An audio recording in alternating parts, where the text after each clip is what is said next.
సామెతలు 21వ అధ్యాయం 8వ వచనం వరకు ధ్యానించుకున్నాం. 8వ వచనంలో ఏం చూసాం? The way of a guilty is devious అని అంటున్నాడు. అంటే దోషి యొక్క మార్గం అంట ఏ మార్గం అంట? వంకర మార్గం. దోషి అంటే ఎవరు? తప్పు చేసే వాళ్ళు దోషి అంటారు. అవునా? వాళ్ళు దోషి ఎలాగయ్యారు? వాక్యాన్ని అనుసరించకపోవటం దోషం చేయటము. ఏంటంట? వాక్యాన్ని అనుసరించకపోవటము దోషము చేసినట్టు. అంటే చేయకూడని పని చేసినట్టు. మనిషి చేయాల్సిన పని ఏంటి అని అంటే వాక్యాన్ని అనుసరించటము.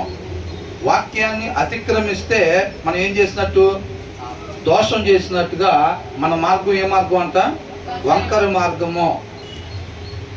వాక్యం చెప్పనిది మనం ఏది చేసినా సరే అది మనం దోషం చేసినట్టే, వంకర మార్గంలో మనం నడిచినట్టే. వాక్యానుసారంగా నడవటం అంటే నిర్దోషి. తర్వాత ఏమనుంది? అంటే నిర్దోషి. నిర్దోషి అంటే ఎవరు? దోషం చెయ్యని వాళ్ళు అని అంటే నడవాల్సిన రీతిలో నడిచేవాళ్ళు. వాళ్ళ మార్గం ఏ మార్గం అంట? తిన్నని మార్గం, యథార్థమైన మార్గము. వాక్యాన్ని అనుసరించే వాళ్ళ మార్గము యథార్థమైన మార్గము. వాక్యాన్ని అతిక్రమించే వాళ్ళ మార్గము వంకరి మార్గము. అది ఎవరైనా సరే వాక్యాన్ని మనం అతిక్రమించినప్పుడు, వాక్యంలో వద్దు అని చెప్పింది మనం చేసినప్పుడు మనం దోషం చేసిన వాళ్ళతో సమానము. దోషం చేసినట్టే. అర్థమవుతుందండి? దాన్ని గుర్తుపెట్టుకోవాలి. మేము రోజు చర్చికి వెళ్తున్నాం కదా, శుక్రవారం వెళ్తున్నాం, మంగళవారం వెళ్తున్నాం, బుధవారం వెళ్తున్నాం, ఆదివారం వెళ్తున్నాం. మేము దోషులు ఎట్లాగవుతాం అంటే మనం వెళ్తే సరిపోయిద్దా? మనిషి ఉండాల్సిన విధానం వాక్యాన్ని అనుసరించి నడవటము. వాక్యాన్ని అతిక్రమిస్తే, అనుసరించకపోతే అది మనం దోషం చేసినట్టు, మన వంకర మార్గంలో నడుచుకుంటున్నట్టు. ఏ సమయంలో అయితే మనం వాక్యాన్ని మీరి నడుచుకుంటామో ఆ సమయంలో మనం దోషులుగా జీవిస్తున్నట్టు అన్నమాట. అర్థమవుతుందండి? కాబట్టి వాక్యాన్ని అనుసరించటమే ఇటు వాక్యాన్ని అనుసరించటమే మనిషి ఉండాల్సిన విధానము. అంతే. మన జీవిత విధానం ఏంటి అని అంటే వాక్యమే మన జీవిత విధానం. అంతే. అవునా?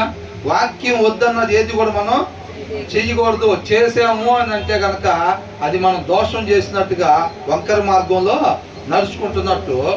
ఆ మార్గం ఎక్కడికి నడిపించింది? వాక్యాన్ని అనుసరించటం కాకుండా వేరొక మార్గం ఏదైనా నరకానికే నడిపించింది. అది మరలా మరణానికే నడిపించింది. అది అవునా? ఆ దాని పడు తినొద్దని చెప్పాడు దేవుడు. అది తినకుండా ఉండటం దేవుడు వాక్య ప్రకారం నడుచుకోవటం. మనిషి చేయాల్సిన పని అది. సృష్టి చేయాల్సిన పని అది. సృష్టికర్త మాట ప్రకారంగా నడుచుకోవాలి. అంతే. ఆ దారి కాకుండా వేరొక దారి ఏది చేసినా అది ఎక్కడికి నడిపించింది? మరణానికే నడిపించింది. అవునా కదా? కాబట్టి వాక్యమే మన జీవిత విధానం కాబట్టి దాన్ని చక్కగా చదవాలి. దాని ప్రకారంగా మనం నడుచుకునే వారంగా ఉండాలి అన్నమాట. కాబట్టి వాక్యాన్ని చక్కగా చదవండి. ఎలా చదవాలి? శ్రద్ధ కలిగి చదవాలన్నమాట. ఎలా చదవాలి? నిన్న చదువుకున్నాం కదా, ఏమని? శ్రద్ధ లేకుండా చదివితే ఉపయోగం ఏమైనా ఉందా? ఏదన్నా పని సక్రమంగా అయిద్దా శ్రద్ధ లేకుండా చేస్తే? అవ్వదు. కాబట్టి వాక్యం చదవాలనంటే ఆయనగా తెలుసుకోవాలన్నమాట. మనం ఏంటి వాక్యం చదవాలంటే ఒక అధ్యాయం చదివా, 2 అధ్యాయాలు చదివా, అమ్మయ్య ఇవాళ చదవలేను అనుకున్నా, మొత్తానికి ఒక అధ్యాయం చదివాను ఎట్లాగట్లా. అది కాదు. నువ్వు దాని సారాంశం వదిలిపెట్టి ఒక్క అధ్యాయం కాదు 100 అధ్యాయాలు చదివినా ఉపయోగం ఏమీ లేదు. కాబట్టి ఆ ఇంటెన్షన్తో, ఆ శ్రద్ధతో, ఆ ఆకలితో, ఆ దప్పికొన్న తత్వంతో మనం చదవాలి. అది నన్ను బ్రతికిచ్చిద్ది. ఆ సారాంశం నన్ను బ్రతికిచ్చిద్ది. దానికోసం చదవాలి. ఆ సారాంశం ఎవరిని బ్రతికిచ్చిద్దంట? మనల్ని బ్రతికిచ్చిద్ది. కాబట్టి ఎవరి కోసం చదవాలి? దేవుడి కోసం చదవాలా? పాస్టర్ గారి కోసం చదవాలా? అందరు చదవాలంటున్నారని చెప్పి చదవాలా? మరి దేనికి చదవాలి? చదివితే పుణ్యం వచ్చింది కాదండి. దాంట్లో ఉన్న సారాంశాన్ని పట్టుకొని మనం అనుసరిస్తే పోగొట్టుకున్న జీవాన్ని పొందుకుంటాం. పోగొట్టుకున్న తండ్రి దగ్గర ఉండే స్థానాన్ని ఏదైతే పోగొట్టుకున్నామో ఆ స్థానానికి మరలా మనం చేరుకుంటాం అన్నమాట. అర్థమవుతుందండి? అది దానికోసం చదవాలి.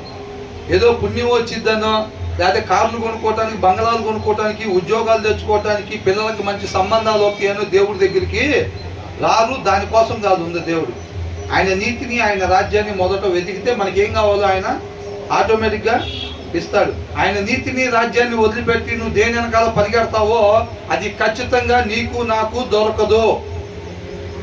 అర్థమవుతుందండి? ఎవరు ఇస్తానన్నారు? ఆయన నీతిని, రాజ్యాన్ని ఎదిగే పని ఎవరిది? మనది. మనకేం కావాలో ఇవ్వాల్సిన పని ఎవరిది? ఆయనది. మన పని వదిలిపెడతాము, ఆయన పని మనం చేయనిపోతాం. మన పని వదిలిపెట్టేస్తాం. నీతిని, రాజ్యాన్ని ఎదిగే పని, బైబిల్ చదివే పని వదిలిపెడతాం. మనకేం కావాలో ఇచ్చే పని ఎవరిది? ఆయనది. ఆ పని మనం చేయనిపోతాం. మాకేం కావాలో మేమే చూసుకోవాలండి. మాకెవరు లేరు, అనాథలమా మనం? దిక్కులేని వాళ్ళమా? మనకెవరు లేరా ఏమి ఇచ్చేవాళ్ళు? ఈ భూమి మీద జంతువులు సైతం చక్కగా రోజు పోషింపబడుతున్నాయా లేదా? ఆకాశ పక్షులు, జంతువులు, నీటిలోని చేపలు అన్నీ కూడా పోషింపబడుతున్నాయిగా. మరి వాటికన్నా మనం శ్రేష్ఠులు అంటున్నారా లేదా? మరి మనం వదిలిపెడతాడా దేవుడు? సృష్టించి వదిలిపెట్టేస్తాడా ఆహారం ఇవ్వకుండా? మరి ఎందుకని? మాకు మేమే చూసుకోవాలండి. మాకు వాక్యం జరిగే తిరుగుబడి ఎక్కడుందండి? అసలు నీతిని, రాజ్యాన్ని ఎతికే తిరుగుబడి మాకు ఎక్కడుందండి? మమ్మల్ని మేము పోషించుకోవాలి, నా భార్యను పోషించాలి, పిల్లల్ని పోషించాలి కదా. అవునా? అలాగ ఉండకూడదు అన్నమాట. మన వాక్యాన్ని బాగా చదవాలి. మనకేం కావాలో ఆయన చూసుకుంటాడు. మన అవసరతలు ఏవైతే ఉన్నాయో ఇస్తాడు. అవసరతలకు మించి కోరికలు పెట్టుకున్న వాళ్ళు నీతిని, రాజ్యాన్ని వదిలిపెట్టి వాటి పరిగెడతా ఉంటారు. పిల్లలకి పెద్ద కారపు చెప్పాలి వెళ్ళిపోయే లోపలే. ఏంటంట? ఈయన కన్ను మూసే లోపల అంట కారు తాళాలు, పెద్ద కారు తాళాలు వాళ్ళ చేతిలో పెట్టాలి. పెద్ద బంగ్లా తాళాలు, నాన్న 3 ఫ్లోర్లు ఇగో వాళ్ళ చేతిలో పెట్టాలి. ఇదిగో 3 ఎకరాల పొలం వాళ్ళ చేతిలో. ఎవరికైతే ఇట్లాంటి పిచ్చి కోరికలు ఉంటాయో వాళ్ళు నీతిని, రాజ్యాన్ని వెతకటం వదిలిపెట్టి దాని వెనక పరిగెడతారు. అర్థమవుతుందండి? కాబట్టి మనం అలా ఉండకుండా వాక్యాన్ని అనుసరించటం యథార్థమైన మార్గము, వాక్యాన్ని అతిక్రమించటము దోషం చేసినట్టుగా వంకర మార్గం అన్నమాట. అది యథార్థమైన మార్గంలో వెళ్ళాలని ఎంతమంది అనుకుంటున్నారు? చేయొద్దండి ఒకసారి. యథార్థమైన మార్గం అంటే మనిషి వెళ్ళాల్సిన మార్గంలోనే నేను వెళ్ళాలి అని ఆశ కలిగి, నిజంగా అంతరంగంలో ఆశ కలిగి ఉంటే కనుక దేవుడు తృప్తిపరుస్తాడు. పైన షోయింగ్ చేసామనుకో తృప్తిపరుస్తాడా? షోయింగ్ చేస్తే దేవుడు తృప్తిపరిచేవాడు కాదన్నమాట. అంతరంగంలో నిజంగా నేను ఎలాగుండాలో, ఏ ఉద్దేశం కొరకు దేవుడు నన్ను సృష్టించుకున్నాడో దాని కొరకు మాత్రమే నేను జీవించాలి అని మనం ఆశ కలిగి ఉంటే కనుక దేవుడు తప్పనిసరిగా తృప్తిపరుస్తాడు. యేసుక్రీస్తు ఏ రీతిగా అయితే వచ్చిన పని నెరవేర్చాడో మనం కూడా ఆ రీతిగా మన పట్ల దేవుడికి ఉన్న చిత్తాన్ని నెరవేర్చి యేసుక్రీస్తు వల్లే మనం కూడా తండ్రిని మహింపరిచే వారంగా ఉంటాం. అంతరంగంలో ఆ కోరిక లేదనుకోండి, అంతరంగంలో 3 ఫ్లోర్లు బిల్డింగు, పెద్ద కారు, లేకపోతే మంచి హోదా, లేకపోతే మంచి సంబంధం చూడాలి. ఇవన్నీ ఎవరు? గుణవతి అయిన భార్య అది యెహోవా వశం అంట. ఎవరు ఇవ్వాలంట? మా అబ్బాయికి మంచి సంబంధం ఎట్టగట్టు నేను చూసి కళ్ళు మూస్తే అయ్యా ఒక్క కార్యక్రమం చేస్తే అని అంటే, నీది కాని పని నువ్వు బుధాన్ని ఎత్తుకుంటే ఏమైంది? చేస్తావా? గుణవతి అయిన భార్యని ఇవ్వటం అంటే అది యెహోవా వశం. ఆయన పాదాల చెంత పెట్టాలి. అర్థమవుతుందండి? ఆయన పాదాల చెంత పెట్టినట్లయితే కనుక ఆయనే నడిపిస్తాడు. ఆయన కార్యాలు ఆశ్చర్యకార్యాలు. మేము కూడా అనుకోలేదు. చాలా మంది అడిగితే అసలు ఎలాగైందండి, ఎట్లా సెట్ అయింది సంబంధం, అసలు మేము కూడా అనుకోలేదండి. మేము ఆ రోజు సెలవు కదా అని చెప్పి మేము ఊరికి అట్లాకి వెళ్ళి అక్కడికి వెళ్తే వాళ్ళు ఎవరో వచ్చారు. వాళ్ళు వస్తారని ఇలా తెలుసా? అలా కలవటానికి వెళ్ళారా వీళ్ళు? తెలియదు వీళ్ళకి. వీళ్ళు ఏదో ఒకళ్ళ ఇంటికి వెళ్ళేసరికి వాళ్ళ ఇంటికి ఆల్రెడీ వేరే వాళ్ళు రావటం, ఆల్రెడీ వాళ్ళ ఇంటి దగ్గర వేరే వాళ్ళు ఉండటమో జరిగింది. అనుకోకుండా అక్కడ మాటలు సందర్భం ఏర్పడిద్ది. దాన్ని బట్టి సంబంధం కలిసిద్ది. అర్థమవుతుందండి? ఆయన కార్యాలు ఆశ్చర్య కార్యాలు మనకు తెలియని కూడా తెలియదు అన్నమాట. అర్థమవుతుందా? అలాగా. కాబట్టి వాక్యం బాగా చదవాలి, దాన్ని మనం అనుసరించే వాళ్ళంగా ఉండాలి. వాక్యం చదివేటప్పుడు ఆయన ఎందుకు భయభక్తులు తయారవుతాయి, మనకి తయారవుతాయా లేదా? వాక్యం బాగా చదువుతుంటే ఆయన ఎందుకు భయభక్తులు తయారవుతాయి అన్నమాట. దాని ప్రకారం ఉండాలని ఆశ కలిగింది. అది తర్వాత వచ్చిన ఏంటంట, గయ్యాలితో పెద్ద ఇంట ఉండుట కంటే మిద్దె మీద ఒక మూలను నివసించడం మేలు.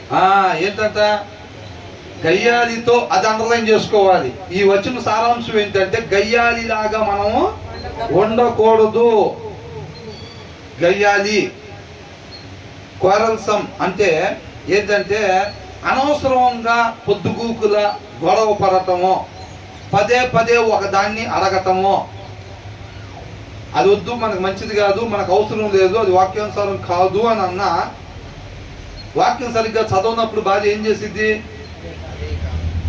అది అవసరం లేదన్న విషయం గ్రహించుకోలేక బలం సరిపోక దాన్నే అడుగుతూ ఉండిద్ది, ఇసికిచ్చేసిద్ది, చిరాకు పుట్టించిద్ది.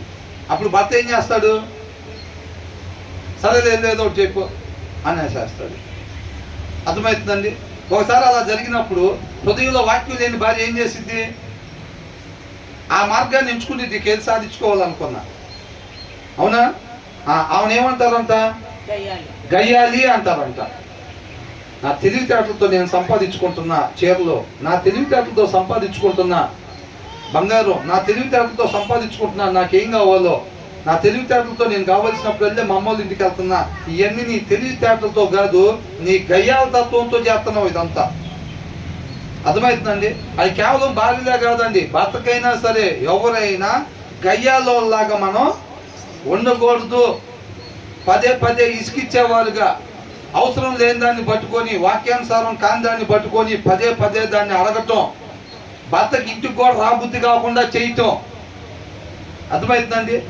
ఒకవేళ ఎర్లీగా డ్యూటీ అయిపోతే ఇంటికి కూడా రాబుద్ధి అవ్వదు భర్తకి. ఎందుకని, ఇంటికాడ ఎవరున్నారు, గుణవత గయ్యాల, గయ్యాలు ఉంది ఇంటి దగ్గర. ఇంటి దగ్గర గయ్యాలు ఉన్నప్పుడు భర్తకి ఏమైంది, డ్యూటీ పెందల కాడే అయినా సరే ఇంటికి వెళ్ళ బుద్ధి అయిద్దా, అవదు. అక్కడ ఇక్కడ కూర్చొని అన్ని బస్సులన్నీ వదిలిపెట్టి లాస్ట్ బస్సుకు వస్తాడు ఇంటికి. ఎందుకు, బాబు ఆ బంగ్లాలో ఉండే కానీ బస్ స్టాండే మేలు, హాయిగా ఉంది, ప్రశాంతంగా ఉంది. ఇక్కడ ఏం చెప్తున్నారు అని అంటే, గొడవలు ప్రశాంతత. ఒక విశ్వాసి కోరుకోవాల్సింది ఏంటంట, ప్రశాంతత. దేవునిలో నుంచి వచ్చే గుణ లక్షణం సమాధానం, ప్రశాంతత, నెమ్మది, ఇది కావాలన్నమాట. ఎవరి హృదయంలో వాక్యం ఉండదో వాళ్ళలో నుంచి వచ్చేది ఈ గయ్యాల తత్వం అన్నమాట. ఒకసారి చెబితే వద్దని వినరు. ఏం చేస్తారు, పదే పదే అదే, మళ్ళీ తేపకి ఇక చిరాకు పుట్టి దీనికన్నా చచ్చిపోవటం మేలుగా ఇంకా అనుకొని ఏమంటాడు, సరే లేదు చెయ్యి అని అంటాడు. ఒకసారి చెప్తే చేసిద్దా భార్య, 2 సార్లు చెప్తే, 3 సార్లు చెప్తే, 4 సార్లు చెప్తే ఆ భార్య ఎవరు, గయ్యాలి. నేను చెప్పట్లేదు, అది నేనేమి చెప్పట్లేదు, దాంట్లో క్లియర్గా రాసుంది. అది రాసుందా లేదా? అసలు అందరు భర్తలు ఇంటికాడ ఉంటారు. ఒక్కోసారి మా భర్త ఇంటికాడ సెలవు రోజు కూడా పని పెట్టించుకొని వెళ్తూ ఉంటాడు. ఎందుకు, అది ఏంటంట, better to live an A corner of the roof top. అంటే పెంట్ హౌస్ లాగా ఒక మూల మీద ఒక గది వేస్తారు చూసారా, 3 స్టేర్లు బిల్డింగ్ వేస్తారు, పైన మూల మీద ఒక గది, వాచ్మెన్ గది లాంటిది ఒకటి, ఇంటి బయట ఇంటి పైన ఒకటి వేసుకుంటారు. అవునా? నువ్వు అక్కడ కూర్చో,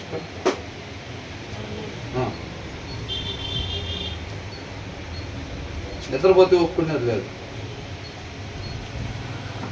అది అర్థమైందా? 3 స్టేర్ల బిల్డింగ్ ఓనరే, కానీ ఈ కింద ఉన్న డూప్లెక్స్లో ఎవరుంటారు, గయ్యాలు.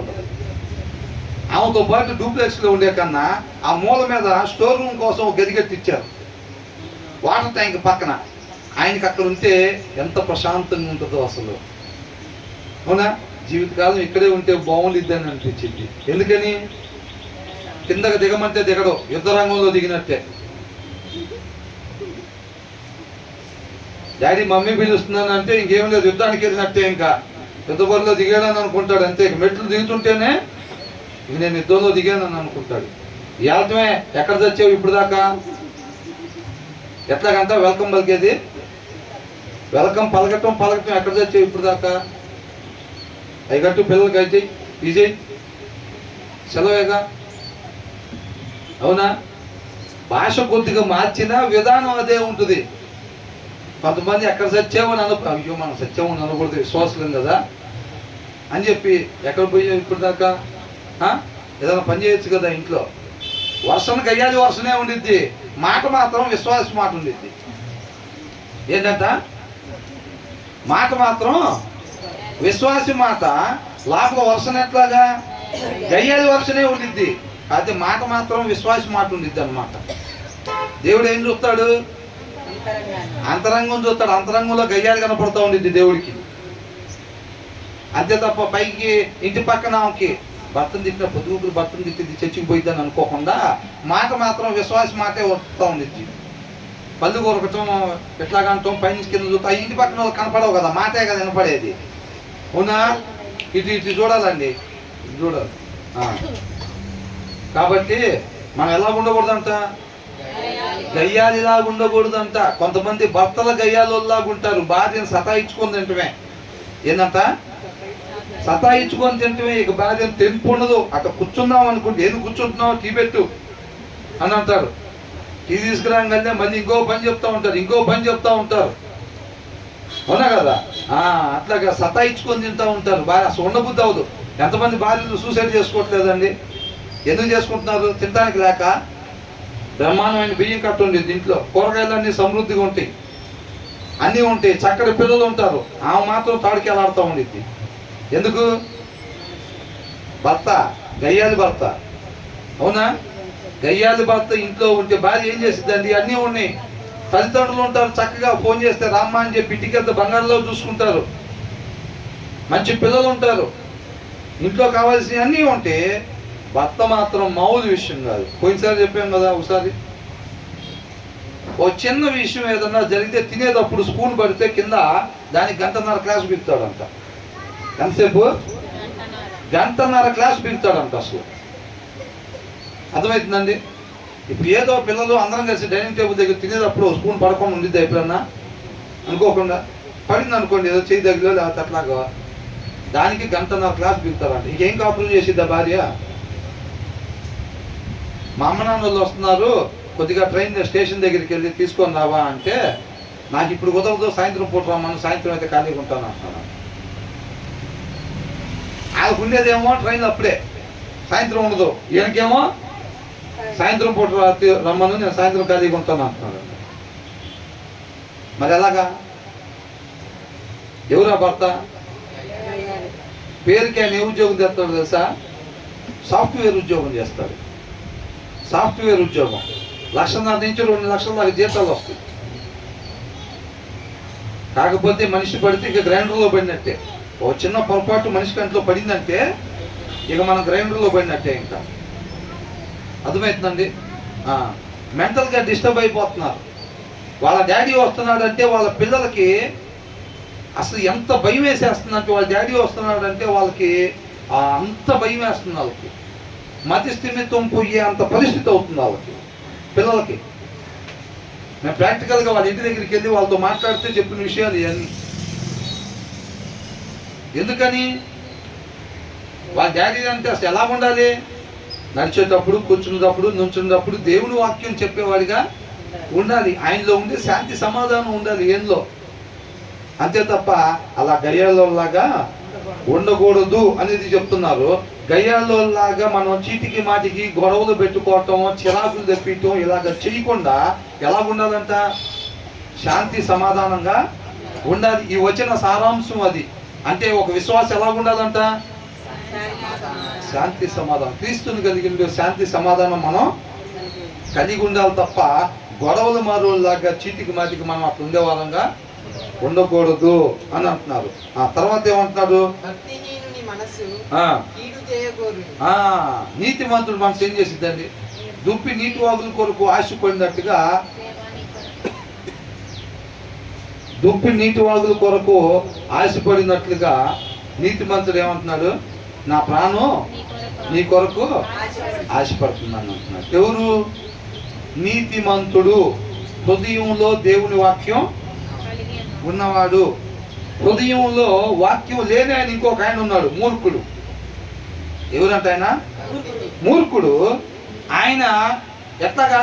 దుప్పి నీటి వాగుల కొరకు ఆశపడినట్టుగా ఆయన తప్పు చేయటానికి ఆశపడతా ఉంటాడు అనమాట, తృష్ణ పడతా ఉంటాడు. తహతహలాడుతూ ఉంటాడు అనమాట. ఎవరు?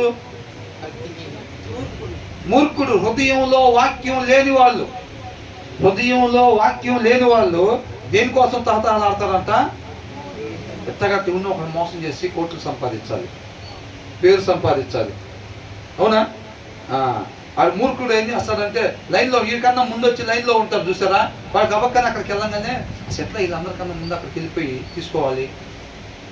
ఒక్కోసారి బిర్యానీకి పోతే లైన్లు ఉంటాయి, ఒక్కొక్క దగ్గర మెడికల్ షాపులకి వెళ్తే లైన్లు ఉంటాయి, హాస్పిటల్లో ఒక్కొక్క దగ్గర క్యూ ఉంటుంది. ఆ క్యూ పద్ధతి ఏంటి? మనకన్నా ఆయన ముందు వచ్చాడు, ముందు కౌంటర్ దగ్గరికి వెళ్ళటం న్యాయం ప్రకారం ఎవరు? ఆ ముందున్న ఆయన వెళ్ళాలి. వీళ్ళు ఏం చేస్తారు? ఇంత లైన్లో మనం ఎక్కడ ఉంటామో ఏదో ఒకటి గ్యామ్లింగ్ చేసి మన మధ్యలో ఎక్కడో దగ్గర జరబడాలి. ఆయన హృదయం లేదు, వాక్యం లేదు. ఆయన అక్కడికి వెళ్ళగానే ఇక అదే ఎట్లాగా ఏం చేయాలి?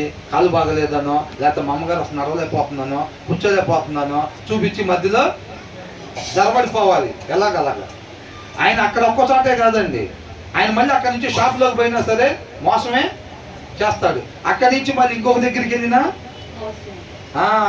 ఆయన తహతహలాడుతూ ఉంటాడు. హృదయంలో వాక్యం ఉండే వాళ్ళు ఏం చేస్తారంటే మంచి చేయటం కోసం తహతహలాడుతూ ఉంటారు అన్నమాట. అర్థమవుతుందండి? వాళ్ళకి ఎంత సంతోషం, అసలు వాళ్ళకి ఎంత సంతోషం. అందుకనే అన్నాడు ద విక్డ్ క్రావ్ ఈవిల్ అని అంటున్నాడు. ఏంటంట జక్సన్? ద విక్డ్ క్రావ్ ఈవిల్ అంటే ఏం చేద్దామని ఆశపడుతూ ఉంటాడు? కీడు చేయడానికి ఆశపడుతూ ఉంటాడు అనమాట. ఎవడో ఒకరిని మోసం చేయాలి, ఎవడో ఒకరి దగ్గర లాక్కోవాలి, ఎవరినో ఒకరిని తిట్టాలి, ఎవరినో ఒకరిని కొట్టాలి, ఎవరినో ఒకరిని అవమానపరచాలి, వాడికన్నా మనం గొప్ప వాళ్ళుగా చూపించుకోవాలి. అలాగేం లేదు, కామ్గా కూర్చుంటే హృదయంలో వాక్యం లేనాడు. ఏంటి పాచేరా అంటారంతే. ఏంటంట? ఏంటి పాచేరా? ఈ చెప్పులు ఎప్పటి నుంచో వాడుతున్నట్టున్నావుగా అంటే ఏంటి దాని అర్థం? ఇది వారంలో కొనుక్కొని వస్తారు కొత్త చెప్పులు, ఏమంటారు? ఎప్పటి నుంచో వాడుతున్నట్టున్నావు చెప్పులు అంటే అలా మాట అనగానే ఎవరు చెప్పులకి వెళ్ళి చూస్తారు? మన చెప్పులకి వెళ్ళి చూస్తారు. నీ కొత్త అనుకుంటుగా అంటే అవును నిన్నే కొన్నా, నేను నెలకన్నా ఎక్కువ వాడినా. అసలు అది చెప్పుకోవటానికి ఇది కదిలిచ్చిందే. ఈ వ్యవహారం కదిలిచ్చింది దేనికంట? ఈ వ్యవహారం కదిలిచ్చింది దేనికి? అది చెప్పుకోవటానికి కదిలిచ్చారు. అంటే ఏం చేయాలి? నువ్వు తక్కువ, నేను ఎక్కువ. వాక్యానికి విరుద్ధం. వాక్యం ఏం చెబుతుంది? నీకన్నా నీ పొరుగువాడు యోగ్యుడు అని చెప్పి ఎంచుకోవాలంట. మనకన్నా వాళ్ళు గొప్పవాళ్ళు, మనకన్నా వాళ్ళు ఎక్కువ స్థాయి వాళ్ళు, మనకన్నా వాళ్ళు అర్హులు, యోగ్యులు అని చెప్పి ఎంచుకోవాలని వాక్యం చెబుతుంది. హృదయంలో వాక్యం లేనివాడు ఏం చేస్తాడు? వాళ్ళని ఎంతకాడికి కించపరచాలి, మిగతా వాళ్ళు మీ అందరికన్నా నేనే బెస్ట్ అని అనిపించుకోవటానికి ఇట్లాంటి పనులు చేస్తూ ఉంటాడు అనమాట. అది హృదయంలో వాక్యం. అది ఎవరైనా కానీ అర్థమైందండి? నాకే తెలియకుండా ఇప్పుడు వాక్యం చెప్పే నేనైనా నా హృదయంలో సమృద్ధిగా దేవుని వాక్యం లేకపోతే నాకే తెలియకుండా ఆ ప్రవర్తన నాలో నుంచి వచ్చింది, నాకు కూడా తెలియదు. సౌలుని అడిగితే ఏమంటాడు? ఎందుకు డాడీ అట్లా చేస్తున్నామని యోనాతానంటే ఏమంటున్నాడు? అసలు ఏం తప్పు చేశాడు? దావీదు మనకంతా మేలే చేశాడు కదా, ఎందుకు ఆయన చంపమంటున్నావు అంటే ఏమంటున్నాడు? సౌలు పోయే దారి సౌలుకి ఎట్లా ఉంది? కరెక్ట్గా ఉంది. అది అదే ఇదేరా రైట్వే, నేను రాజుగా ఉండాలి ఉన్నంతకాలం, నా తర్వాత నువ్వు ఉండాలి. వాడు బతుకుంటే నేను కూడా పూర్తిగా ఉంటానో లేదో తెలీదు, నీకైతే అసలే అవకాశం ఉండదు, వాడు అయిపోతాడు రాజు అని అంటున్నాడు. అంటే ఆయన పోయే దారి ఏమవుతుంది? నేను అనుకుంటున్నాడు ఆయన్ని చంపేసి మా అబ్బాయి నా తర్వాత రాజు ఉంచాలి అని అనుకుంటున్నాడు. సౌలు నువ్వు వెళ్ళే దారి కరెక్టేనా అని అడిగితే ఏమంటాడు? అసలు పర్ఫెక్ట్ దారి ఇదే, వెళ్ళాల్సిన దారి ఇదే అని చెబుతాడు. అర్థమవుతుందండి? హృదయంలో వాక్యం లేకపోతే మనకే తెలియకుండా అట్లాంటి పనులు వచ్చేసేస్తే పైగా మనకేమనిపించింది? అదే కరెక్ట్ దారి అనిపించింది. ఇదే కరెక్ట్, నీకు తెలియదు ఊరుకో అంటాం. అట్లా చేయకూడదండి, అట్లా కాదండి, ఇట్లా కాదు, ఇదే కరెక్ట్ ఊరుకో నీకు తెలియదు అని అంటారు. ఎవరు? హృదయంలో వాక్యం లేని వాళ్ళు అన్నమాట. అది హృదయంలో వాక్యం లేని మూర్ఖుడి కంట చెడు చేయటానికి తహతహలాడుతూ ఉంటాడు. అర్థమవుతుందండి? మన విశ్వాసమే, వాక్యం చదవని విశ్వాసం అనుకోండి, మనం ఏ విశ్వాసులు? వాక్యం చదవని విశ్వాసులు. శుక్రవారం వెళ్తాం, బుధవారం వెళ్తాం, మంగళవారం వెళ్తాం, ఆదివారం వెళ్తాం, వాక్యం మాత్రం చదవము అనుకోండి, ఆ లక్షణాలన్నీ మనలో నుంచి వస్తాయి. అర్థమవుతుందండి? పైకి కొత్త చీరక్క చాలా బాగుంది, నీకు లోపల ఇంకో క్యాసెట్ నడుస్తూ ఉంటుంది, లోపల ఇంకోటి నడుస్తూ ఉంటుంది. ఏమని? డబ్బులు బాగానే వస్తున్నట్టున్నాయి, చీరల మీద చీరలు కొంటున్నారు, బాగానే బతుకుతున్నారు, అవునా? ఇంకా మాకేం ఆకలేసిద్ది, ఇంటికాడ భోజనం రెడీగా ఉన్నా సరే తినాలని ఆలోచన లేదు. లోపల ప్రాబ్లం, గ్యాస్ట్రిక్ ప్రాబ్లం. ఏం గ్యాస్ట్రిక్? గ్యాస్ట్రిక్ అనమాట అది. అర్థమైందా? వాళ్ళు కొత్త చీర కట్టుకొచ్చారు కదా చర్చికి, ఇక ఇంటికాడ ఆల్రెడీ వండుకొని వెళ్ళింది కూడా తినే పరిస్థితి ఉండదు ఇంటికి వచ్చిన తర్వాత. ఎందుకని? వాళ్ళు కొత్త చీర కట్టుకొచ్చారు కదా, అది లోపల ప్రాబ్లం జరుగుతుంది. లోపల ఏం జరుగుతుంది? ప్రాబ్లం జరుగుతుంది. వాళ్ళు కుటుంబంతో చక్కగా సావాసానికి వచ్చారనుకో, కొంతమందికి చూస్తే చాలు లోపల చాలా ఇబ్బంది అయిపోయింది, గడిబిడి జరిగింది, అవునా? ఎవరన్నా సంతోషంగా కుటుంబంతో చక్కగా ఫెలోషిప్కి వస్తే వీళ్ళు మాత్రం ఫెలోషిప్ కుటుంబం వదిలిపెట్టి ఒక్కదే వస్తారు కదా, వాళ్ళకి వాక్యం చదవని విశ్వాసాలు అనుకోండి, ఉన్నారా లేదా? ఖచ్చితంగా ఉన్నారు. ఎక్కువ మంది వాళ్ళే ఉన్నారు. వాక్యం చదవని విశ్వాసులు ఎక్కువ మంది ఉన్నారు ఈ రోజుల్లో. ఎక్కడ ఉంటారు వీళ్ళు? చర్చిలలోనే ఉంటారు. ఎక్కడ ఉంటారు? చర్చిలలోనే ఉంటారు. అర్థమవుతుందండి? కుటుంబంతో వాళ్ళంగా మనం చూడలేమమ్మా అసలు. ఎంత ఎందుకు చూడలేవు? హృదయంలో వాక్యం లేదు. నీలో ఉన్న అపవాది కాబట్టి అపవాది చూడలేడు. ఒకడు సంతోషపడితే అపవాది చూడలేడు. కానీ నీ హృదయంలో, నా హృదయంలో దేవుడు ఉంటే, ఒకరు కుటుంబంతో చక్కగా వస్తే, ఫెలోషిప్కి వస్తే ఎలా ఉంటుంది వీళ్ళకి? ఆహా, ఎంత బాగుంది అసలు చూడటానికి, అవునా? ఎంత బాగుంది అసలు, ఎంతో సంతోషం అనిపించింది వాళ్ళ కుటుంబంతో ఫెలోషిప్కి వస్తే అని అనిపించింది. హృదయంలో వాక్యం ఉన్నవాళ్ళు, వాక్యం లేని వాళ్ళకైతే, ఒకళ్ళు కుటుంబంతో చక్కగా కలిసి నవ్వుకుంటా వచ్చారంటే వీళ్ళకి మాత్రం ఇంకా చాలా ప్రాబ్లం అయిపోయింది. అర్జెంటుగా డాక్టర్ గారి దగ్గరికి వెళ్ళి ఇంజక్షన్ చేయించుకుంటే కానీ సెట్ అవ్వదు.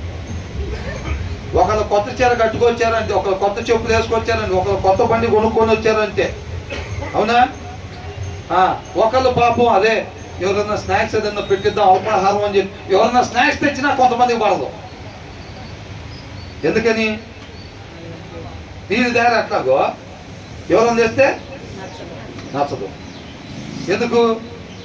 ఓహో పెద్ద ఎంత మంచోళ్ళు అనిపించుకోవాలని జనాల ముందు ఎవరు కనపడకుండా ఏడన్నా పంచవచ్చుగా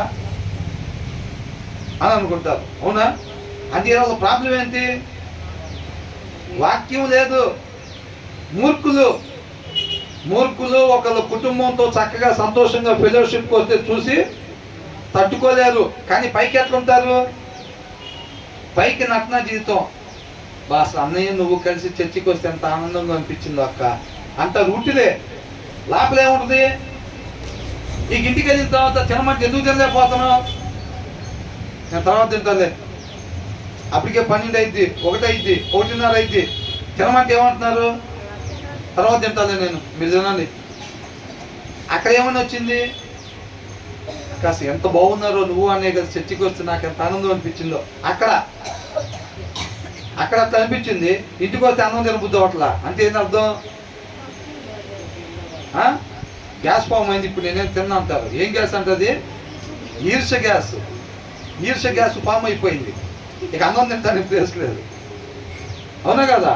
అదొక్కటే కాదండి, కుళ్ళు. ఇవన్నీ ఎందుకు వస్తాయి? వాక్యం లేని హృదయంలో నుంచి వస్తాయి. పేరుకి విశ్వాసులమే ప్రతి వర్షిప్లో ఉంటాం, పేరుకి విశ్వాసులమే ప్రతి వర్షిప్లో ఉంటాం. కానీ బయట ఒక క్యాసెట్, లోపల క్యాసెట్ ఉండిద్ది. అర్థమవుతుందండి? వీళ్ళు ఎవరు? ఏ విశ్వాసులు? వాక్యం చదవని విశ్వాసులు. ఏంటంట?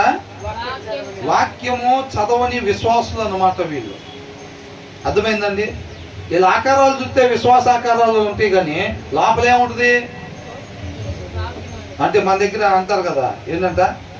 మేకతోలు కప్పుకున్నా అదేనా? అదే కదా అనేది. మేకతోలు కప్పుకున్న తోడేలేదు అంటారు కదా, గొర్రెతోలు కప్పుకున్న తోడేదా, సరే ఏదో ఒకటి. బయటికి ఎట్లుంటారంట? సాత్వికంగా చక్కగా praise Lord sister, praise Lord brother, తిన్నారా, తినకపోతే ఏమన్నా తీసుకురమ్మంటారా? బయటికి ఎలివేషన్ ఇది ఉంటుంది, లోపల ఏముంటుంది? అవునా కదా, లోపలంతా ఆ స్వభావం ఉండిద్ది అనమాట. దేవుడు ఏం చూస్తాడంట? పైన తోలు చూస్తాడా? ఆయన అంతరంగం చూస్తాడంట. ఇందాక వచ్చిన వాళ్ళు ఏం చూసామంట? గయ్యాలతో ఉండేదానికన్నా మిద్దె మీద ఒక మోవ మీద ఉంటాం అంత మేలు అనిపించింది అంట. గయ్యాల గారి దగ్గర అంత శక్తి ఉంటుంది. ఆ గయ్యాల తత్వం ఎక్కడి నుంచి వచ్చింది? వాక్యం లేని హృదయంలో నుంచి వచ్చింది. అదంతా గయ్యాల్లాగా మనం ఉండకూడదు అని అంటున్నాడు. వాక్యాన్ని 8వ వచనంలో ఏం చూసాం? ఆ వాక్యాన్ని అనుసరించకపోవటం దోషం చేసినట్టు, అది వంకర మార్గము. వాక్యాన్ని అనుసరించటము యథార్థమైన మార్గము. దేవుడు ఏం చెప్తున్నాడు? వంకర మార్గం వెళ్ళమంటున్నాడా, యథార్థమైన మార్గం వెళ్ళమంటున్నాడా? యథార్థమైన మార్గం అంటే ఏంటంటే వాక్యాన్ని అనుసరించటం యథార్థమైన మార్గము. 9వ వచనంలో ఏం చూసాం? గయ్యాలోలాగా మనం ఉండకూడదు. చీటికి మాటికి గొడవలు పెట్టుకునే వాళ్ళగా, అనవసరంగా గొడవలు పెట్టుకునే వాళ్ళగా మనం ఉండకూడదు. విశ్వాస జీవితంలో గొడవలు అనే పదం ఉండకూడదు అంతా. చూసారా, నా డిక్షనరీలో లేదు అది అంటారు. ఎవరికాదు ప్రత్యేకమైన డిక్షనరీ ఉంటుంది. అవునా? ఒక డైలాగ్ బాగుందంటే ఏం లేదు, ట్రోలింగ్ అవటమే ఇంకా ఫుల్గా. అసలు నా డిక్షనరీలో లేదు అది అని అంటారు. అది విశ్వాస డిక్షనరీలో ఉండకూడని అనమాట. ఇవన్నీ ఏంటంట? గయ్యాలి తత్వం అనేది ఉండకూడదు. గయ్యాలి భర్తలాగా. గయ్యాలి భర్త అయితే భార్యకి ఇంకేందంత పరిస్థితి. అవునా? భార్య గయ్యాలి అయితే ఇక భర్త పరిస్థితి అంతే. కాబట్టి దీని సారాంశం ఏంటంటే మనం గయ్యాలలాగా ఉండకూడదు. 10వ వచనంలో ఏం చూసాం? భక్తిహీనుడు, మూర్ఖుడు, అవివేకి, దుష్టుడు, ఈ మొత్తం కూడా హృదయంలో వాక్యం లేని వాళ్ళు, వాక్యం చదవని విశ్వాసులు. ఎవరంట? వాక్యం చదవని విశ్వాసులు, లేచి సోమరులు, ఆత్మీయ సోమరులు. ఏం చేస్తారు? తగిన సమయం వాక్యం చదవరు, తగిన సమయం ప్రార్థన చేయరు. అంత సమయం వాక్యం చదివి ప్రార్థన చేసే వాళ్ళు ఏ కార్యాలు జరుగుతాయో ఆ కార్యాలు మా ద్వారా జరగాలని ఆశపడతారు. ఆ ఆశ జరగకుండా దేవుడు ఆపుతాడు. ఎందుకంటే వాళ్ళకి అర్హత కాదు, అది న్యాయం కాదు. వాళ్ళు అంత సమయం కష్టపడలేదు కాబట్టి దాని ఫలితం వాళ్ళకి రావడానికి న్యాయము కాదు. కాబట్టి ఆయన న్యాయస్తుడు కాబట్టి దాన్ని అడ్డగిస్తాడు. అవునా లేదా? కష్టపడకపోయినా రావాలా, కష్టపడకపోతే రాకూడదు, అది న్యాయం. అవునా కదా? కాబట్టి అంట నీతిమంతుడు ఎట్లాగైతే దుప్పి నీటి వాగుల కొరకు ఆశపడినట్టుగా దేవుడు మాట కొరకు ఆశపడతాడో, మంచి చేయాలని ఆశపడుతూ ఉంటాడు, మంచి మాత్రమే, మేలు మాత్రమే చేయాలని చెప్పి ఆశపడుతూ ఉంటాడు, తహతహలాడుతూ ఉంటాడు. అవునా? అట్ ద సేమ్ టైము హృదయంలో వాక్యం లేని దుష్టుడు కూడా, మూర్ఖుడు కూడా దేనికోసం తహతహలాడతాడంట? కీడు చేయడానికి తహతహలాడతాడు. ఆయనకే తెలియదు. మనం అనుకున్నాం కదా, దానికి సౌలుని తీసుకున్నాం కదా మన ఎగ్జాంపుల్గా. అవునా? అది రైట్ వేరా బాబు, అలాగే చేయాలి. దావీదుని చంపేసి నేను రాజుగా ఉండాలి, నా తర్వాత నువ్వు రాజుగా ఉండాలి. ఆయన అడిగితే ఇదే కరెక్ట్ పద్ధతి అని అనుకుంటున్నాడు. మనకే తెలియకుండా వంకర మార్గంలోకి వెళ్ళిపోతాము హృదయంలో వాక్యం లేకపోతే కనుక. దాని తర్వాత ఏమనుంది? తన పొరుగు వారికి ఏం తలచడంట?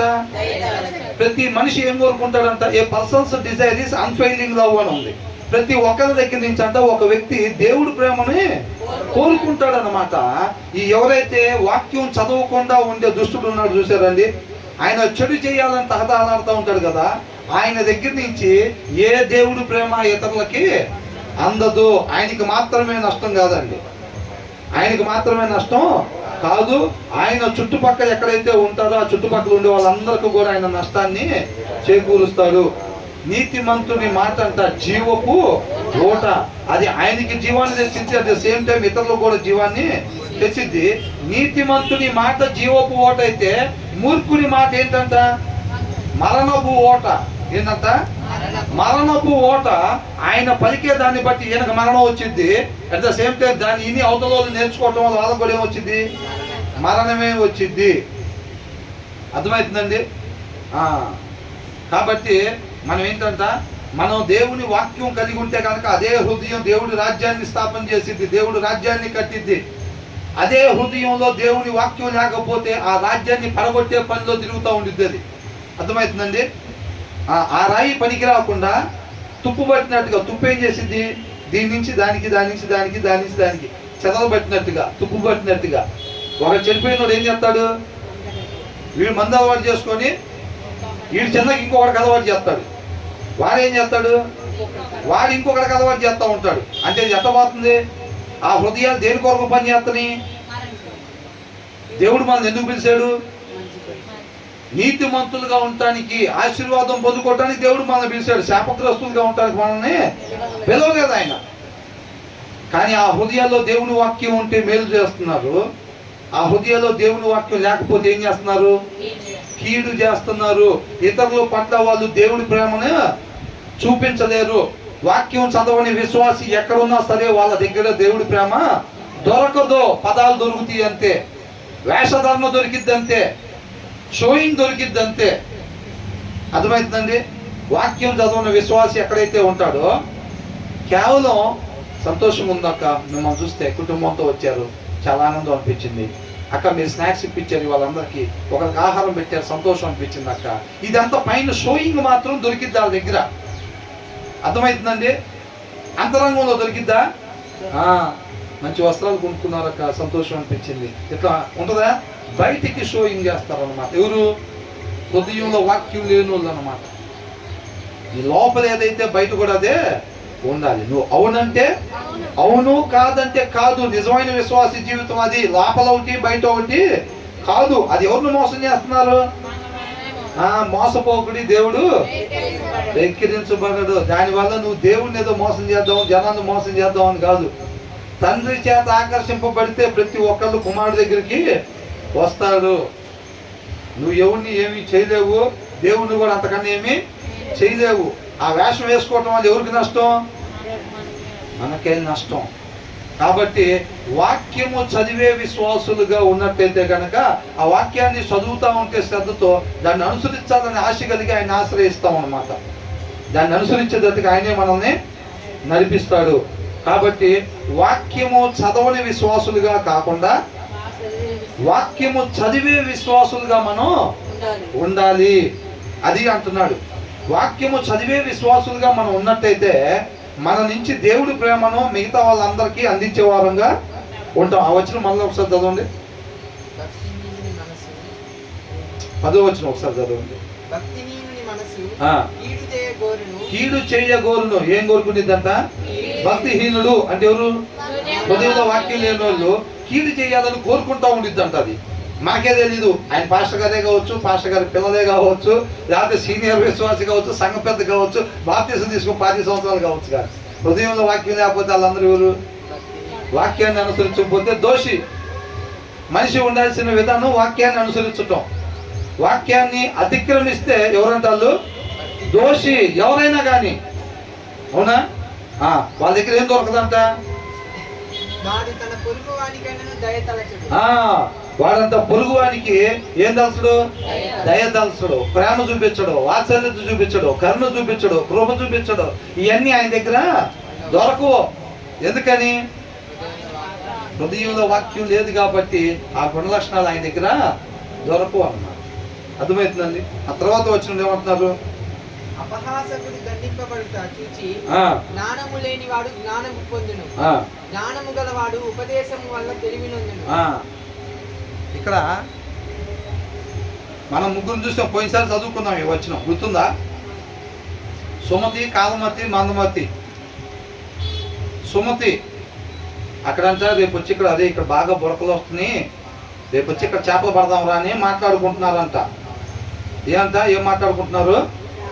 ఆ కాలువ గట్టి దగ్గరికి వచ్చి అదే ఇక్కడ బాగా చేపలు ఉన్నట్టున్నాయి, బాగా బురకలు వస్తున్నాయి, రేపు వచ్చి ఇక్కడ చేపలు పడదాం రా అని మాట్లాడుకుంటున్నారంట. అది ఇన్నిందంట. ఇన్ని అంటే ఇన్ని ఏం చేసింది? ఇట్లా మాట్లాడుకుంటున్నారు, అయితే మనం ఇక్కడ ఉంటాం కరెక్ట్ కాదు, మనం వెళ్ళిపోవాలి ఇప్పుడు అని అనుకుని ఆ సుమతి ఏం చేసింది? దారిని పడి నుంచి సముద్రంలోకి ఏదో వెళ్ళిపోయింది. కాలమతి అంటే అప్పుడు చూద్దాంలే, ఏదన్నా ఉంటే అప్పుడు చూద్దాంలే. మందమతి ఏం చేస్తుంది? ఇందాక బ్రదర్ అంటున్నారు కదా, ఫుల్లుగా తిని వారం అంతా. మందమతి అంట నోరు కూడా తెరవకుండా కాముగా ఉందంట. ఏమైంది అప్పుడు? వాళ్ళు రానే వచ్చారు, చేపలు పట్టారు. సుమతి ఎట్లాగో సేఫ్ సైడ్, కాలమతిని కూడా పట్టుకున్నారు, తీసుకు బొట్లు వేసారు. బొట్లు వేసిన తర్వాత దేవుని అసలు నిన్న సుమతి చేసినట్టు చేసినా బాగుండేదే, అసలు అనవసరంగా ఈ మందమతిలా గుండి ఇదేం మాట్లాడతలేదు కదా అని చెప్పి నేను కూడా కాముగా అసలు ఆగిపోయిన వెళ్ళకుండా అని చెప్పి అట్లా ఉంటే చచ్చిపోయినట్టుగా చచ్చిపోయింది అనుకుని అక్కడ ఏం కదా చటికిపోయిన నెలలోకి దూకి వెళ్ళిపోయిందంట. అమ్మయ్య బతికేవరా అనుకున్న కాలమతి.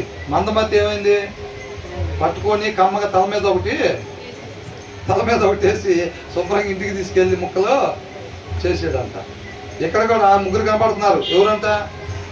వెన్నే మోకరీసు పనిష్యుడు, మోకర్ అపహాసకుడు, హేళన చేసేవాడు, తిరస్కరించేవాడు. దేవుడు మనిషి రీతిగా ఉండాలని చెప్తే అది కాదు, అంతకన్నా నెంబర్ 1 ఐడియా నా దగ్గర ఉంది అని అనుకునేవాడు. వాక్యం అని అంటే మనిషి ఉండాల్సిన విధానం, అది సృష్టికర్త మనిషికి ఇచ్చిన సృష్టికి ఇచ్చిన దారి అని తెలిసినా అంతకాడికి నెంబర్ 1 ఉంది నా కాడ.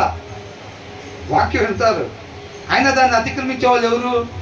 వాక్యంలో ఏముందో తెలుసా, ఏంటి అర్థం తెలుసులేరా, వాక్యంలో ఎట్లా ఉందలే కానీ అని అంటాడు.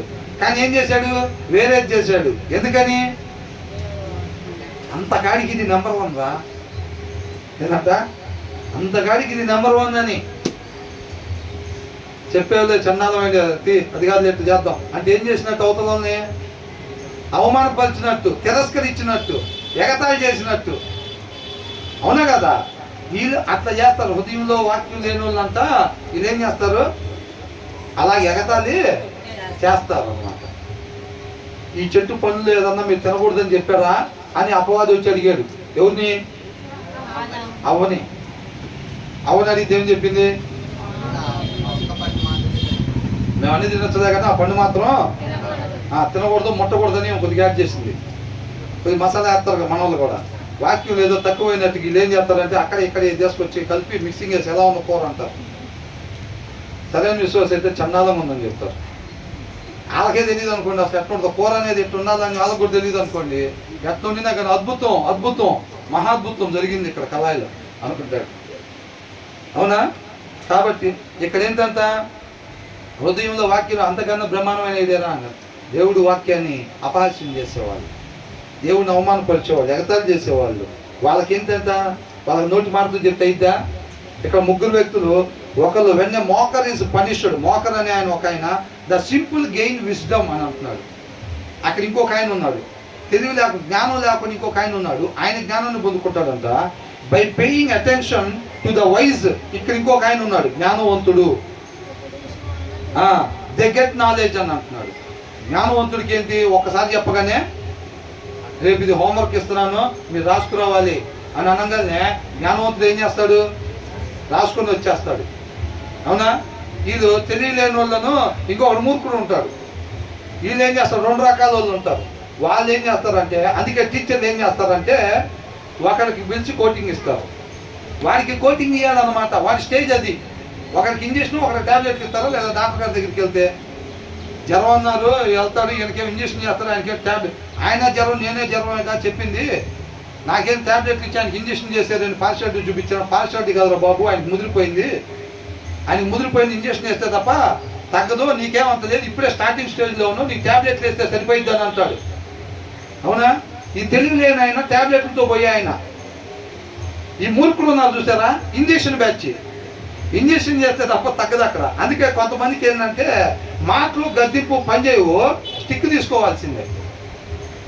అక్కడ ఉన్న తీవ్రతను బట్టి అన్నమాట మనం వాడాల్సిన ఆయుధం.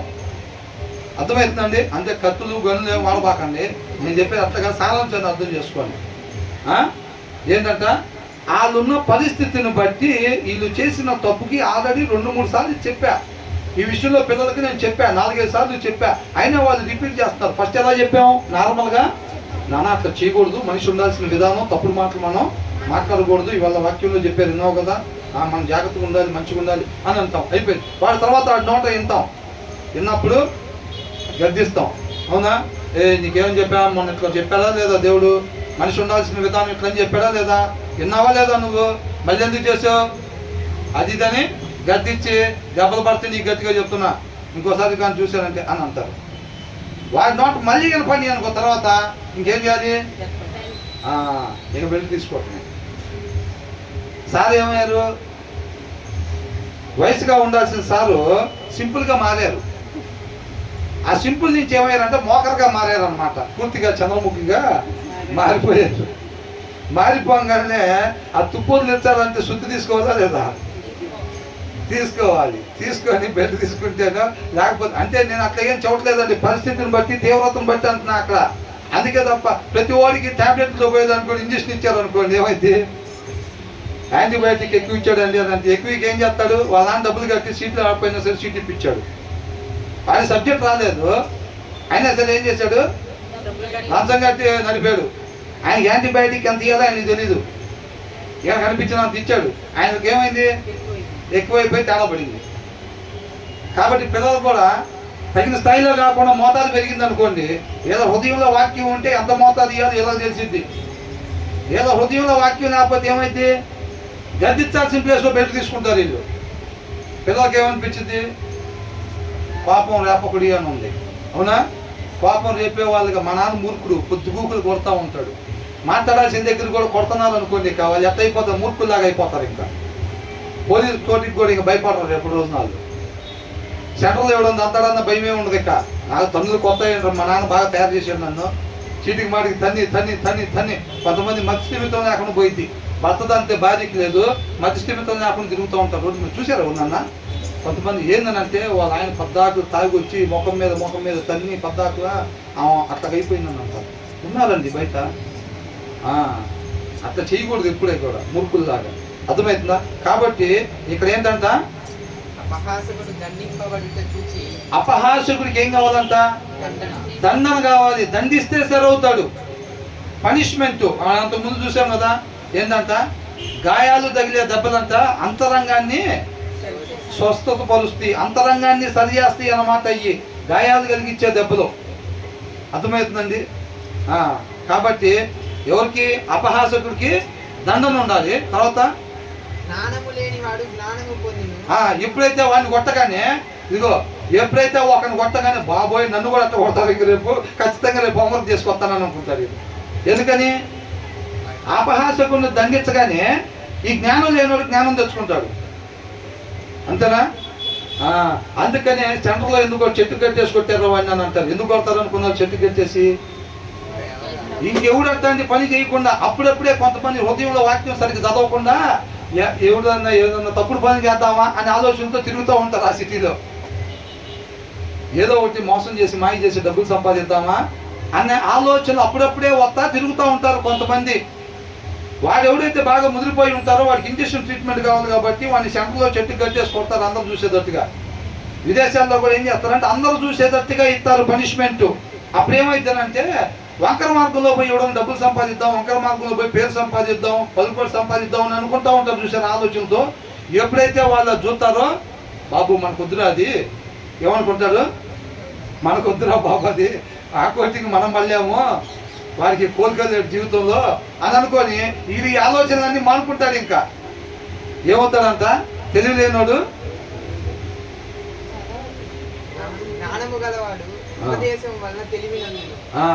జ్ఞానం లేనోడంట మధ్యలో.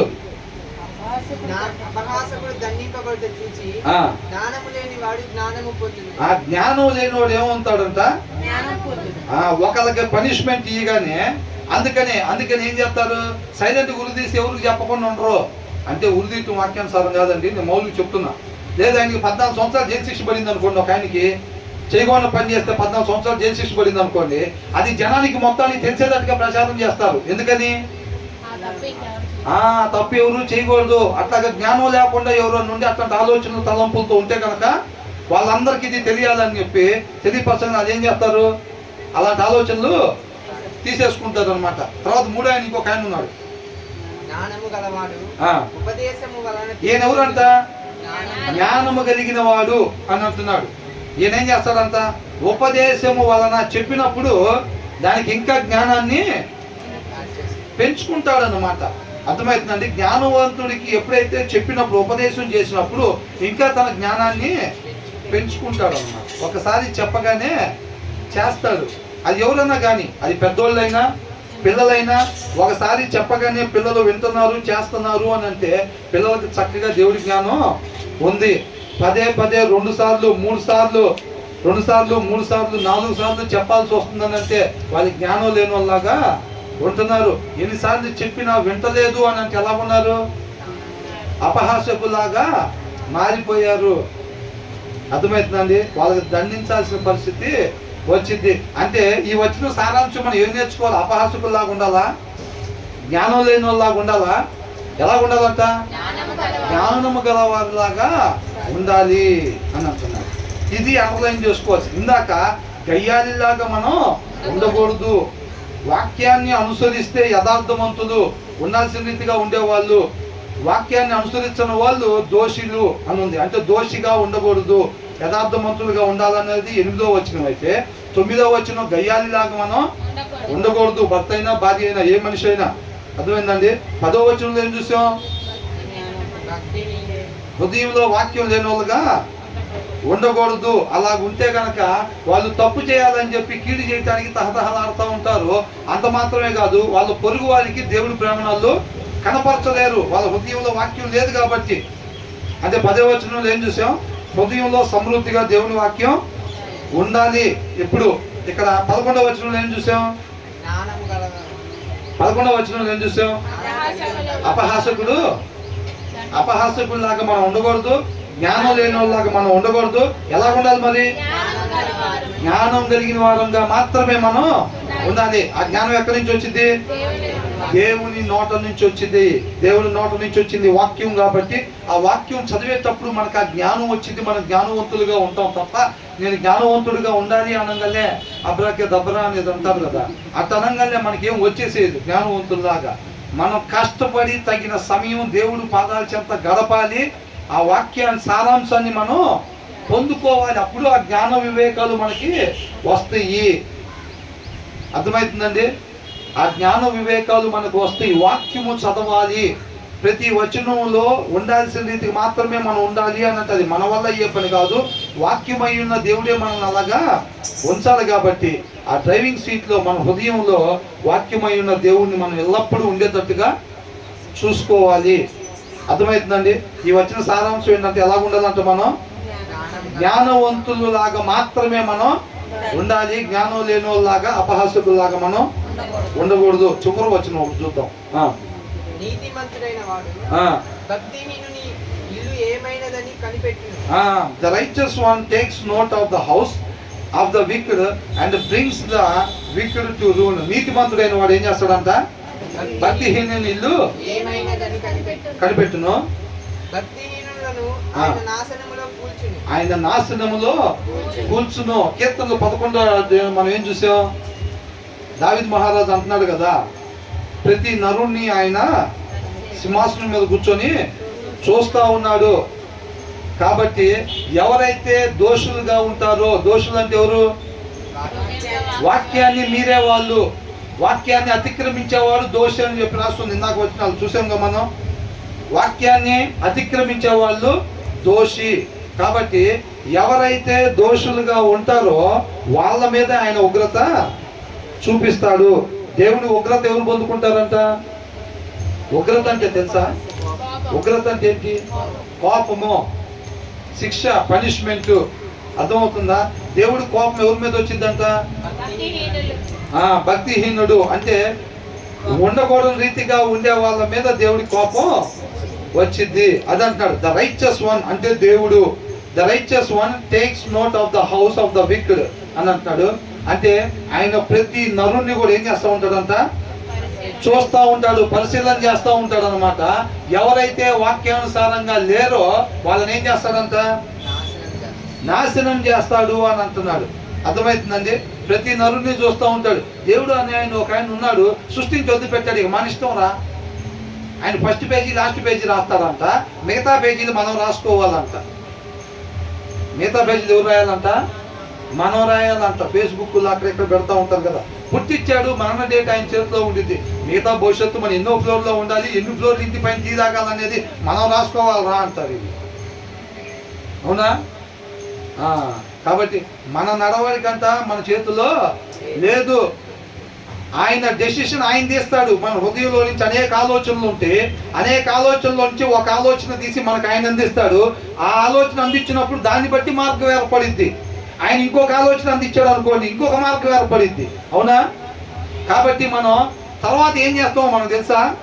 మనకు తెలియదు. ఇప్పుడు ఆయన ఏ ఆలోచన అందిస్తాడో మనకు తెలియదు కదా. ఆ ఆలోచన బట్టి మార్గం ఏర్పడిద్ది. కాబట్టి నేను తర్వాత ఇలా చేస్తా, ఇలాగుంటా, అది చేస్తా, ఇది చేస్తా అని మనం ఎప్పుడు కూడా మాట్లాడకూడదు. అందుకని ఆ దినాల్లో అపోస్తులు ఏం చెప్పేవాళ్ళు, పౌలు గారు కానీ ఎవరైనా దేవుని చిత్తం అయితే నేను రావాలని ఇష్టపడుతున్నాను, ఒకవేళ దేవుని చిత్తం అయితే తొందరలోనే మీ దగ్గరికి వస్తానని చెప్పేవాళ్ళు. అంతే తప్ప నేను ఖచ్చితంగా అక్కడికి వద్దాం అనుకుంటున్నాను, నన్ను ఎవడు ఆపలేరని చెప్పేవాళ్ళ. మన వాళ్ళు కొంతమంది ఏం చేస్తారు, ఖచ్చితంగా సంవత్సరంలో చర్చి కడతారు, సంవత్సరంన్నరలో పెద్ద పెద్ద సింగర్లు పిలుస్తారు అక్కడికి, 2వ సంవత్సరంలో బిల్లీ గ్రౌండ్ గారు వస్తారు అంతే, 3వ సంవత్సరంలో నా పేరు చెబితే మాకు మోగిపోయింది ఇంకా అంటారు. ఇలాగ అసలు 3వ నెల ఉందో లేదో తెలియదు, ఈయన జీవితంలో 3వ నెల ఉందో లేదో తెలియదు. 3వ సంవత్సరం దాకా స్కెచ్కి ఇస్తాడు. స్కెచ్లకి ఏమో తక్కువ ఉండదు, మనిషికి ఆలోచనలు అనేకం అంతా, ఆయన కొలివే ఉండదు. స్కెచ్లకే ఉంది బ్రహ్మాండంగా. ఎవరు కాలే స్కెచ్ మ్యాన్, అవునా? ఎవరు కాలే స్కెచ్ మ్యాన్. ఇంకా అట్లాగా స్కెచ్లకి ఇస్తూ ఉంటారు. కాబట్టి దేవుడు ఏం చేస్తూ ఉంటాడంట, ప్రతి నరుణ్ణి పరిశీలన చేస్తూ ఉంటాడు, ప్రతి నరుణ్ణి చూస్తూ ఉంటాడు. ఆయన ఒక ఆయన ఉన్నాడన్న విషయమే మర్చిపోతారు. సౌలు నిద్రపోయి కలగంటున్నట్టుండింది. సౌలు అసలు నడుచుకుంటుంటే ఆయన చంపేసేయాలి, నేనే రాజుకుండాలి, నా పిల్లలు రాజుకుండా ఎట్లని నిద్రలో కలగంటున్నాడే ఏంది అసలు? పైన ఒక ఆయన ఉన్నాడు కదా, మీరు మర్చిపోయావా ఏంది? ఆయన ఇష్టం కాకుండా నీ ఇష్టం నెరవేర్చుకుంటూ వెళ్ళిపోతున్నావు అని చెప్పి నిద్రపోయే వాళ్ళు ఏం చేస్తారు, కొంతమంది చర్చిలో కూర్చొని కమ్మగా నిద్రపోతూ ఉంటారు. చెమట పట్టకూడదు, విశ్వాసులకి చిరాకు పట్టకుండా వినాలని పాస్టర్ గారు ఫ్యాన్లు పెడితే కొంతమంది దాన్ని లైసెన్స్గా భావించుకొని ఏం చేస్తారు, కమ్మగా నిద్రపోతూ ఉంటారు. పక్కన వాళ్ళు ఏమంటారు, బ్రదర్ అని అనగానే ఒక్కసారి ఉలిక్కిపడి హల్లెలూయా అంటారు. అవునా? ఒక్కసారిగా ఉలిక్కిపడతారు అనమాట. ఇప్పుడు సౌలు జీవితంలో కూడా అదే. సౌలు కూడా ఏంటంటే నిద్రలో పోతున్నట్టుంది వ్యవహారం, ఆయన అనుసరించుకుంటూ వెళ్ళిపోతా ఉంటారు. చాలా మంది ఏమనుకుంటారంటే వాక్యం చదవనప్పుడు ఏమవుతుందంటే దేవుడి నుంచి వేరుపరచబడతారు వాళ్ళకి గుండెతనం కలగజేయబడి దాన్ని ఎక్కడికి పోతున్నారు వాళ్ళకే తెలియదు. ఆయన ఒక ఆయన ఉన్నాడు, ఆయన చూస్తాడు, ప్రతి దానికి నేను లెక్కప్పు చెప్పాలన్న విషయమే మర్చిపోతారు. ఇంకా అర్థమవుతుందా? ఇవన్నీ ఎక్కడ కలుగుతాయి? దావీదు వాక్యం లేకుండా అక్కడ పైకి ఎక్కినప్పుడు అప్పుడు అక్కడి నుంచి నాతాను ప్రవర్తన వచ్చి కదిలించినాక దావీదు అంటే ఒకసారి అట్లా లేచినట్టు అనమాట.